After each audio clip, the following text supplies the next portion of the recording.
Movie review. Movie. See, movie review 2. This movie review, we're going to be talking about Obsession. Woo! Obsession! Woo! Let me just say right off the bat, movies are back. We are back. Between Backrooms, Project Hail Mary, Obsession now, I feel like we're finally out of this Marvel curse, to be honest with you. This multiverse slop that we've been getting. That somehow Palpatine's return style movie, and we're finally back into the nitty gritty. We got those starving artists again. So if you haven't seen Obsession yet, here's some background. So the film follows Bear, played by Michael Johnson, a guy who's been in love with his best friend Nikki for quite some time at this point. After going to a store and trying to buy his friend a gift, he comes across this object that is like a one-wish stick, right? He makes one wish in the hopes of romanticism, and bada bing, bada boom, things go bad. Horror movie, scary. So he breaks the little stick snap, and then all of a sudden, his wish works a little too well. What starts as wanting romance turns into a nightmare as Nikki turns into basically a monster who is obsessed. Cue the title card. It's really a be careful what you wish for story, as he has to deal with the consequences of it, and I'll leave it at that. So if you go to the theater, it'll be a new experience for you. All right, let's get into the review here. Let's talk about Curry Barker. If that name sounds familiar to you, it's because he's been on YouTube making comedy skits for the past, I don't know how long. I've seen this guy on YouTube before for the past years, and he's literally known for his comedy sketches. He actually created a couple horror story short films before in the past that actually have been pretty critically acclaimed. None to this extent, obviously, but they've had some good reviews in the past. All right, let's talk about the visuals.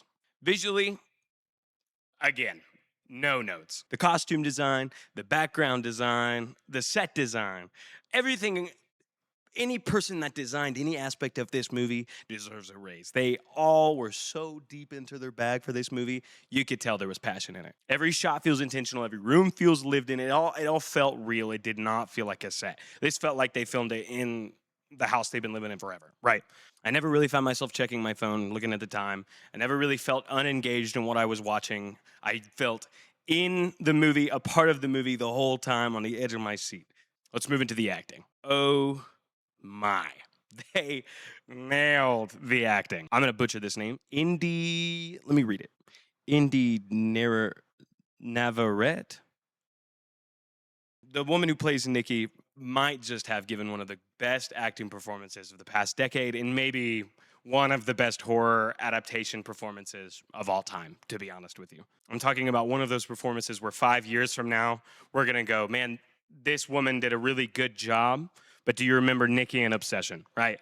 This is going to be this is the bar moving forward. She constantly has to play multiple versions of the same person in almost every single scene, and that by itself feels like an impossible task. But there are moments in the movie where she says something and then right afterwards mouths something else like it's the other person.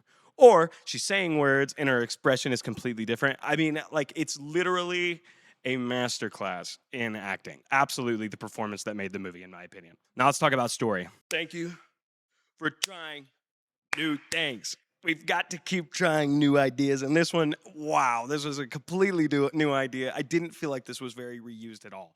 I could be wrong in that sense, but this felt new to me. This felt refreshing. This isn't a possession movie. This isn't a haunting movie. This isn't Insidious 3.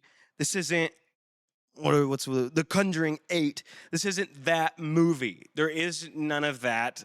And honestly, thank goodness, because I don't know about you guys, but me, I'm sick of that. The entire premise revolves around making a wish and that wish coming true. And it sounds simple enough, but to be honest with you, what an idea. The monster isn't the curse. The monster is the wish. And then the monster becomes the person who made the wish. Every terrible thing that happens comes from the terrible decision the main character made. That's the problem here. That's the movie, right? This isn't like an innocent family moves into a house and it just so happens to be haunted and now they have to deal with it.